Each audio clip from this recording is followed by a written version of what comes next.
कहानी बंद कमरे का राज। एक छोटे से गांव में एक पुराना खस्ताहाल हवेली नुमा घर था जिसे लोग चंदन महल कहते थे।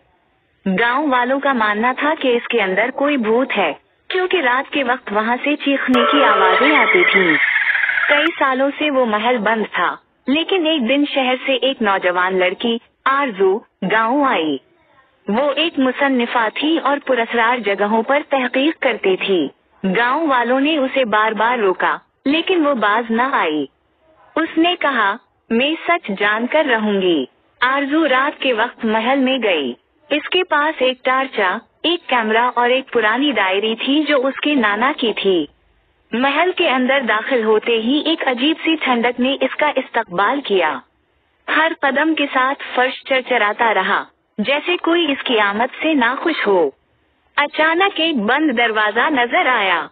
दरवाजे पर जंग-आलूद ताला लगा था, लेकिन जैसे ही आरजू ने नाना की डायरी खोली, इसके अंदर से एक चाबी गिरी, बिल्कुल वैसी ही जैसी दरवाजे पर चाहिए थी।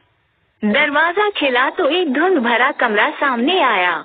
एक कुर्सी पर एक बूढ़ा आदमी बैठा था, जो जिंदा था लेकिन कमजोर और खामोश। इसने आंखें खोलकर आरजू को देखा और कहा, तुम आ गई आखिरकार। पता चला कि वो आदमी आरजू के नाना के भाई थे, जिन्हें कई साल पहले एक साजिश के तहत महल में कैद कर दिया गया था। वो सच जानने के मुंतजिर थे ताकि उनकी रूह को सुकून मिले। आरजू ने सब कुछ लिखा, सच दुनिया के सामने लाई और महल को एक लाइब्रेरी में तब्दील कर दिया, जहां हर किताब एक छुपा हुआ राज सुनाती है।